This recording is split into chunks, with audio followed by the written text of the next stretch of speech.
Hello, everyone, and welcome back to Give Me a Break Pointcast. I'm Money. I'm Lauren. And I'm Rob. And we will be talking about the Masters 1000 tournament that has just concluded, Monte Carlo. It's the third Masters 1000 tournament of the year, the first one on clay, and we have our winner. It's Jannik Sinner, who's just won, defeating Carlos Alcaraz. That's just pure dominance from Sinner because let's not forget he also won the Paris Masters last year. So Paris Masters, Indian Wells, Miami, and Monte Carlo, and actually also won the ATP finals. So it's 5 big tour titles consecutively. So we know that Indian Wells and Miami are called Sunshine Double. And then now that Sinner's won Sunshine Double and Monte Carlo, people start coining the term Dirty Sunshine. Do you like this term? Like Dirty Sunshine Triple? Don't know if it can be relevant, really, because the Sunshine Double is obviously the 2 American tournaments in that section of the year, and it's hard court as well. Now we're on clay in Monte Carlo. So for me, it's not a term that I think should be bandied about. I just think it's kind of like a bit of like a eye roll situation. We're like coming up with all of these terms to describe this or that. We've got our 4 Grand Slams. If you win the 4 Grand Slams, you've got a career Grand Slam. And then if you've also got a gold medal, it's a career gold slam. I would want it to stop right there. And then everything else is just, here we go. Give me a break from fancy terms. Give me a break from random terms that somebody's come up with and people want to roll with that don't actually stick. And no one can remember what they mean. And this has only been achieved by 2 people, Sinner and Djokovic, in 2015. So people literally coined a term that has been achieved by 2 people. Yeah. So while our topic for today could be give me a break from these random terms that people come up with, implying that they are tennis terminology when they're not, but that's quite lengthy, so we're not going to do that. Instead, our topic for today is give me a break from Sinner's dominance in Masters 1000. We've really selected this topic just so that we can center our conversation around Sinner, because if I'm honest, I really don't want to break. And I really think it's pointless to suggest that we would, because one of the great storylines of tennis at the moment is Jannik Sinner and Carlos Alcaraz and their incredible rivalry. And just like Lawrence said, that Jannik has been so successful in these tour tournaments, Alcaraz, on the other hand, has won the last 2 Grand Slams. Alcaraz has got 7 Grand Slams, whereas Sinner has got 4. So while Alcaraz is dominating in the Grand Slams at the moment, Sinner is really dominating at the ATP tournaments. So the Monte Carlo final, we finally see Sinner and Alcaraz in a final in 2026. I think what the final proved to us is that Sinner and Alcaraz are in fact human and they're not robots, and it's not a video game whenever they play. There's real life conditions that are happening, and that's why we got the match that we got. And by real life conditions, do you mean the wind? Yeah. Wind was a huge factor in the final this year at Monte Carlo. So we wouldn't call the final one of the epic matches of the Sinner and Alcaraz rivalry. Just also want to add that where the Monte Carlo Masters has been played, the stadium is by the sea. So that's going to draw in conditions for it to be windy as well. I saw something interesting in the Monte Carlo history book related to weather. So very rarely tennis matches are cancelled because of wind, but from time to time we see tennis matches postponed due to rain. And I saw that back in 1981, there was no winner that year in Monte Carlo Masters. The reason being the final was abandoned due to rain. Oh. So if you go through the history books, You go up, and then you see 1981, no winner. The final was contested between Connors and Vilas. They went to 5-5 in the first set, and then it was abandoned due to rain. So never completed. Wow. Just a side crossover with the year 1981. Some of you may notice that I'm wearing a Leeds shirt. That was the year that the last time Leeds United beat Manchester United at Old Trafford, and it happened tonight as we're filming this. Yeah, so sorry, that's just a very happy coincidence about the year 1981. Yeah, Rob is elated because that match just ended, and he's coming fresh from the excitement of the Leeds win. My heart rate's still up, but yeah. So that's a fun fact about Monte Carlo really fun and fact. its relationship with the weather at Côte d'Azur. I was actually looking at our chat from when the final was happening. We were all set with our group chat firing and the match about to start. And Laurent is like, this is the most excited I've been in a long time for a tennis match. We're like, Yes, Laurent. reason being, whoever wins the final is going to Yeah. take the number one spot. Yeah. If Alcaraz wins, he's going to retain the number one spot. If Sinner wins, he's going to take the number one spot from Alcaraz. There was a lot on the line. Absolutely. And what I wanted to say was, this is why the Sinner and Alcaraz rivalry is so hyped, because anybody who enjoys tennis will get excited about the prospect of them playing, let alone in a major tournament final. You know, it's always going to be exciting. And yeah, there was lots of eyeballs on this match. It's a clay final. It's a clay final. We know that that's where they have their best matches. And okay, now we know the outcome. I think we need to address like how crazy it is for Alcaraz to lose the number one spot, even though he's got 13k points. It's insane. Well, I was thinking about this. A lot of this is due to the fact that Sinner served a ban last year, so didn't accrue points over this period. So while he was punished last year, that punishment has actually led to an advantage this year, because Alcaraz had to win this year to keep his points the same, whereas Sinner, every match he was going to win, every point he was going to get was going to add to his tally. So this is the funny thing about the tennis ranking system. That just shows how dominant he has been after he served his ban. Yeah. I will just add on the ranking points. So this is pretty funny that all of us, we are closer to Zverev in terms of ranking points than Zverev is to Alcaraz and Sinner, which is crazy to think that there's such a gap between number 2 and number 3 in the world. Yeah. If Sinner could have scripted while he was serving his ban, training and just reflecting and imagining himself back on the tour, if he could have scripted how the next 12 months would go, I think this is better than anything that Sinner could even script it for himself. Yeah, I think if he had maybe added a few more Grand Slams, I think that's his perfect comeback. But True. Yeah, absolutely. In 12 months since his ban, getting the world number one back, that's probably the best way to end it. So for our house stats segment, Laurent, did you have something on how closely matched Sinner and Alcaraz are at the moment? So it has been a huge topic ever since the rivalry started. So before the Monte Carlo final, both of them have spent exactly 66 weeks at the number one spot. Both of them had 26 career titles. And then in the matches they played against each other, each of them had won exactly 1,651 points. No way. That's ridiculous. So this is mind-blowing how closely matched they are. So these metrics, number of weeks spent at number one, number of career titles, points won against each other, just shows how close their career trajectories are. Yeah.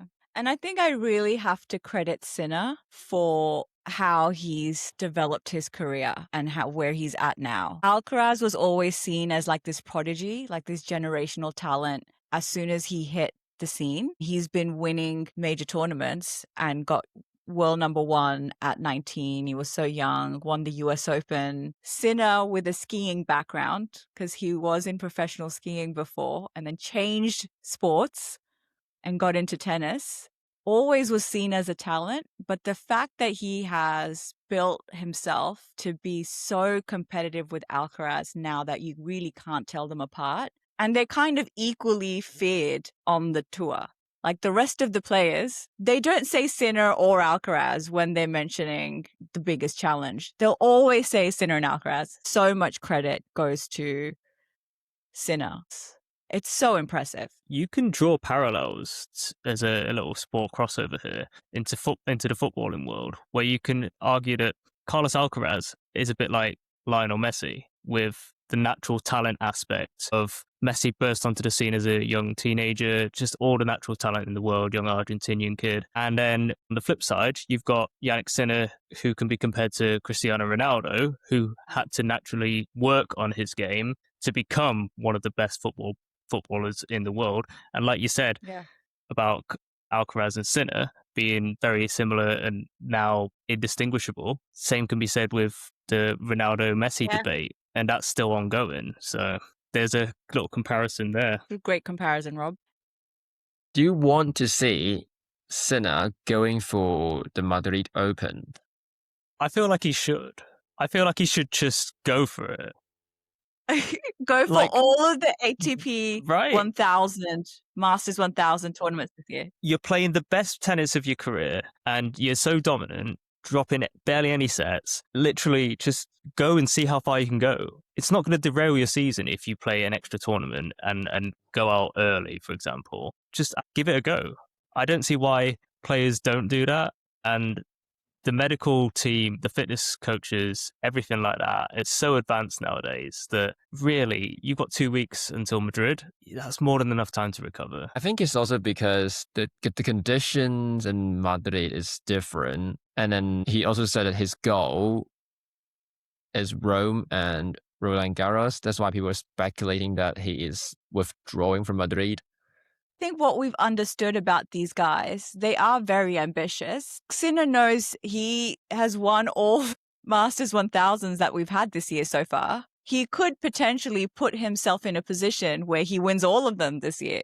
And that can only happen if he enters. So I think it will be too tempting for him to not give himself that opportunity. And also, Madrid and Rome are the only two Masters titles he's missing. So he's on 7 out of 9 now, which is actually on par with Federer and Nadal, who also won 7 out of 9. And Djokovic has got all 9. So actually, Sinner is just Madrid and Rome away from completing the Masters. Which gives him even more of an reason to enter Madrid, do it this year, just do it this season. My prediction is he's definitely entering Madrid. But do you think he's going to win Madrid? On the evidence we've seen so far this season, yes.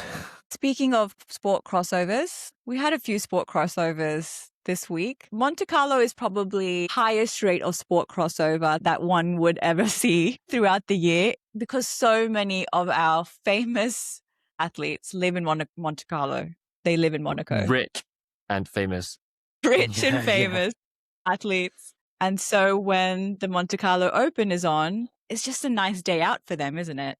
So there was a lot of F1 stars naturally they all live in Monaco. So yeah, there was lots of F1 drivers at the tournament. It was nice to see top athletes engage with one another and seeing the cameras behind the scenes and seeing how they interact with each other was pretty cool. Well, it's funny to see F1 drivers outside of their suit, outside of their race outfit, especially the younger guys who are only like 20, 21, 22. The only reason that they're there is because of the cancelled races from the Middle East schedule. So my favorite crossover this week was Charles Leclerc and Valentin Vacherot. Vacherot, homegrown. Yeah. So Vacherot had a great run at Monte Carlo. It's his home tournament. And he was just playing inspired tennis. Every time I'm watching Vacherot win a match, I think this guy has never met Rybakina. This guy has he doesn't know who Rybakina is. Because if on the scale of celebration, Rybakina is at the tail end of composed, muted celebration, Vacherot is right here. We are polar opposite of each other. He's at the top end. And it doesn't matter if it's the first round match, it's the second round match. His celebrations, his level of enthusiasm and excitement and just passion. He went from getting an automatic wild card by the virtue of being a monegasque each year to entering the tournament with his ranking and making it to the semi-final of men's singles. I think the previous record was only round of 16. Like when he made it to the quarterfinal, it was the best result any monegasque has achieved in the singles bracket. So it's impressive he went from getting a wild card to the semi-final. Yeah.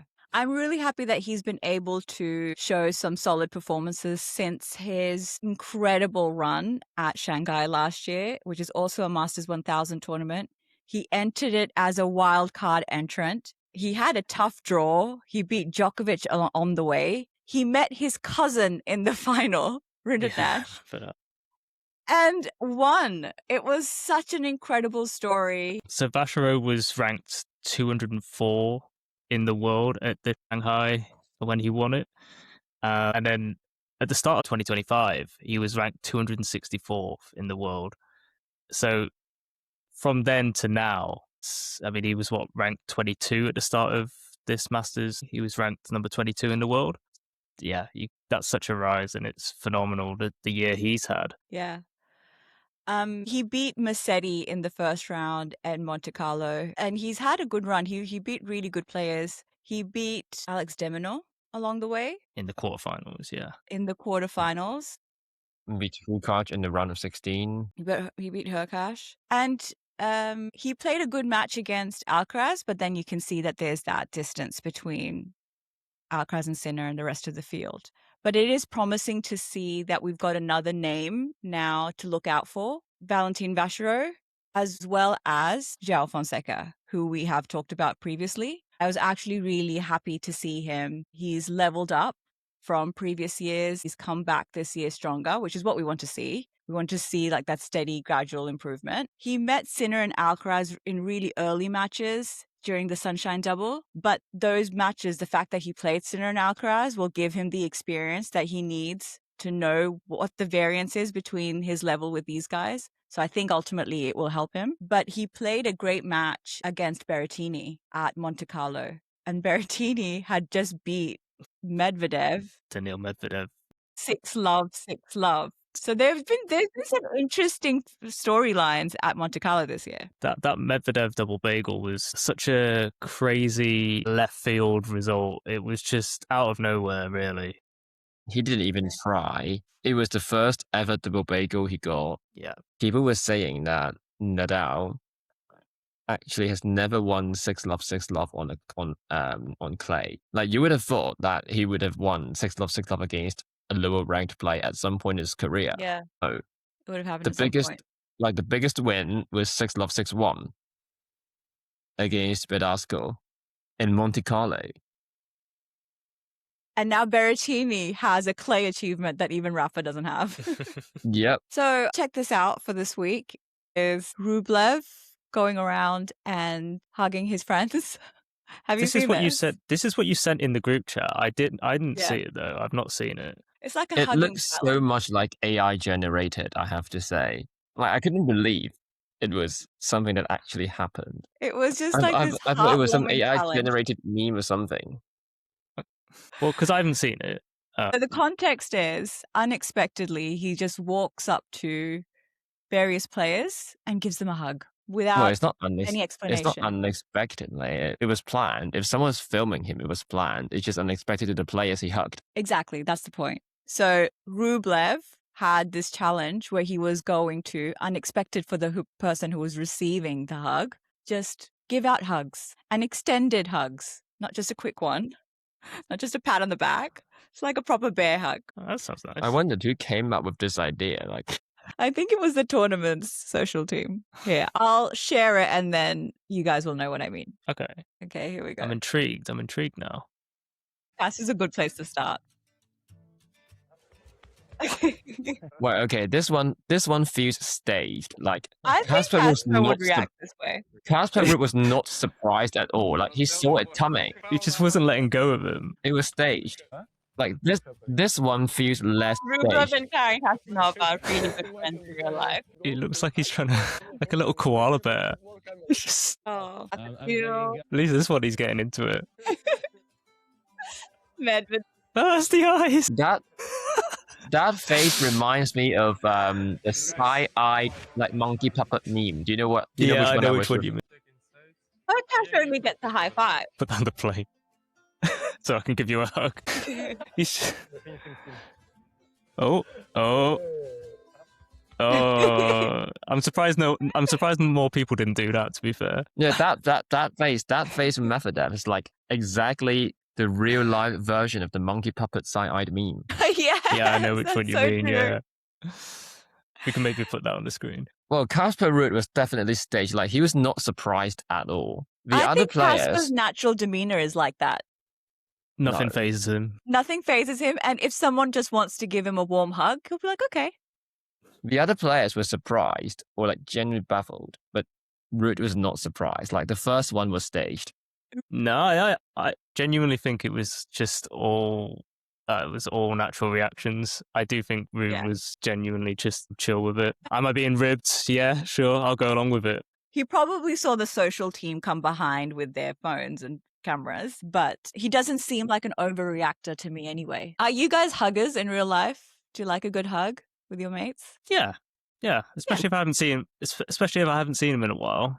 Like, you just put it there, give him a hug, and then nothing. I like a hug with my closest friends though. There's a hard question. Can we cut this bit out?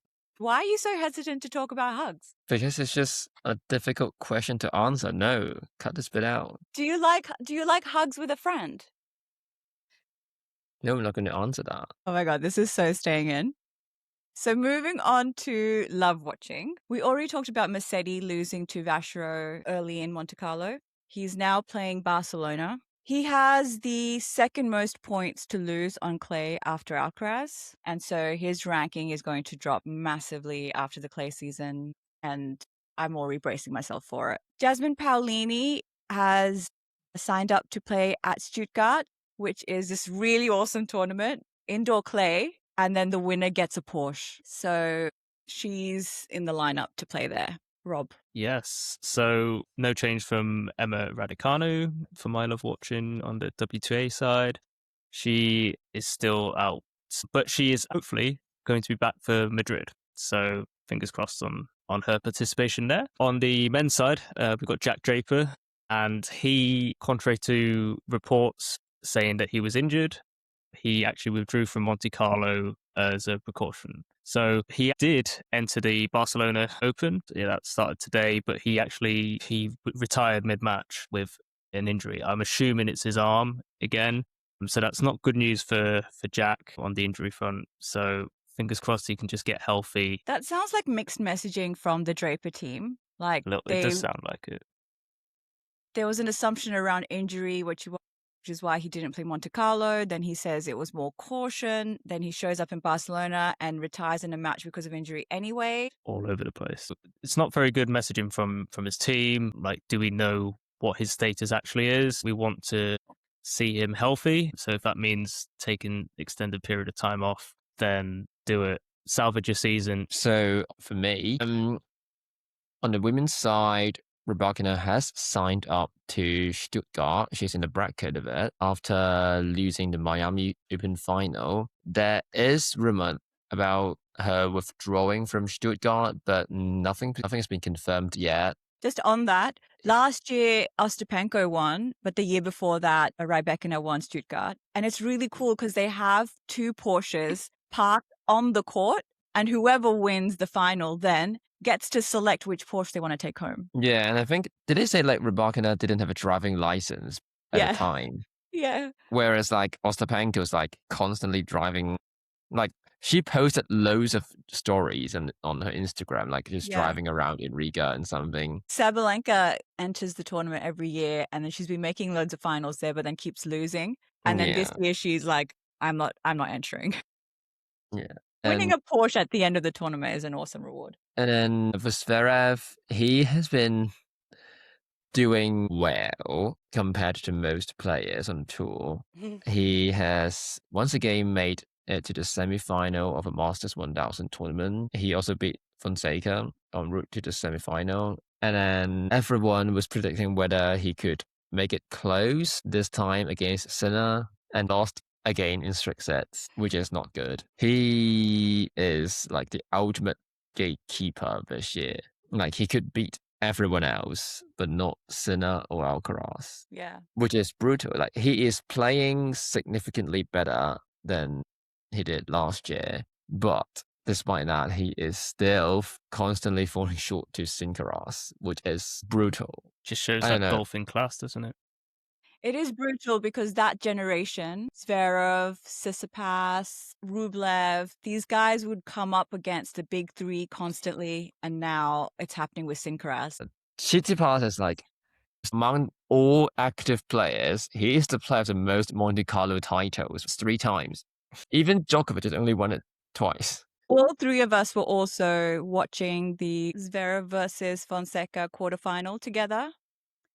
And he played really well there. But I have to say, while Zverev was more consistent in that match, more of the wow moments came from Fonseca. The power he generated just out of nowhere.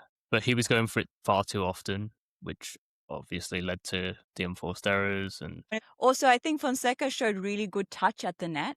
Like some really good sliding to the net and cross-court volleys. So good signs. Okay, so it's now time for our last segment. Was this trophy worth it? We have another tournament that's ended and another trophy to review. So, guys, what do we think?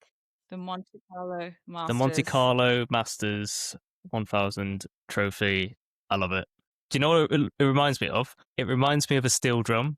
I love the sound of a steel drum. So I'm looking at that trophy, and then all I can hear in my head is like some steel drum music, some Caribbean vibes going on, even though it's Monte Carlo. But you get the idea. That's what the trophy looks like. So yeah, I love it. So I think the Monte Carlo trophy is okay. It's not in a weird shape. It's not resembling any sponsor's logo.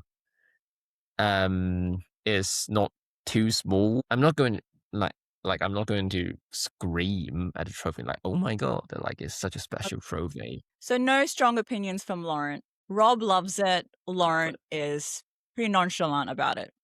Yeah, Okay. that's So guys, I think that this trophy would be better suited at a golfing tournament because it looks like half of a golf ball. The divot, like the dimple holes. The dimple holes, yeah. Like I don't mind the trophy. It's just like it's misplaced in a tennis tournament. Yeah, now that you've pointed it out, I can see. Yeah. But guys, the biggest crime is that the runner-up gets a silver plate. We've got a silver plate for the runner-up, and it's so small that it wouldn't even fit as a lid on the winner's trophy. At least make the circumference of the silver plate, if you're going to give one, big enough to actually be able to sit on the winner's trophy. It's the worst of all worlds. I think I remember seeing Alcaraz like kind of hug it, and you just couldn't see the silver plate anymore. So it was that small. Yeah, it's terrible. It's just not good form by the tournament because Monte Carlo is known for luxury, right? What's the first thing we think about when we think about Monte Carlo? It's like luxurious. Our trophies are not reflecting that. The winner's trophy, I would expect more. I would repurpose this trophy in a golf tournament, and the silver plate is actually a crime. So you're not happy with the trophy sitting as a centerpiece in your house? If the winner's trophy was in my house, I would perhaps use it as a fruit bowl. I was literally thinking you were going to say a fruit bowl. I was about to say that. Those are our thoughts on the Monte-Carlo Trophy. So to wrap up our topic for today, which is give me a break from Sinner's dominance at Masters 1000 tournaments, my view is absolutely not. I can't wait to see more, in fact. Rob? You know, I had my stance of I didn't want to see a Sinner Alcaraz final in the Masters 1000, and this kind of ties into Sinner's dominance. At the moment, I'm changing my stance because I want to see him now dominate, and I want to see him enter Madrid. I want to see him win Madrid, win Rome. After Rome, it will be the American hardcourt season. And I just want him to dominate and see how far he can win. Like, see what this 22 match winning streak turns into going forward. So don't give me a break from Sinner's dominance. Absolutely not. I'm now on board. I think I am going to agree with both of you. I think it would sound reasonable for him to skip Madrid. Like, I wouldn't blame him, but I would love to see him at least trying to get the fourth Masters of the season, simply because no one has done it before. Like, if he is capable of dominating the Masters field, like, then why not? Yeah, absolutely. We want to see more record-breaking performances in tennis. All right, so to wrap up, everybody who's listening, leave us a comment what you think about the Monte-Carlo Trophy, what you think about the Sinner and Alcaraz rivalry, and if there's anything you want a break from in tennis. And maybe we can cover that as a topic in one of our episodes. Absolutely. Okay, well, signing off. Everybody, stay tuned. Thanks for listening. Until next time. See you next time. See you next time, everyone.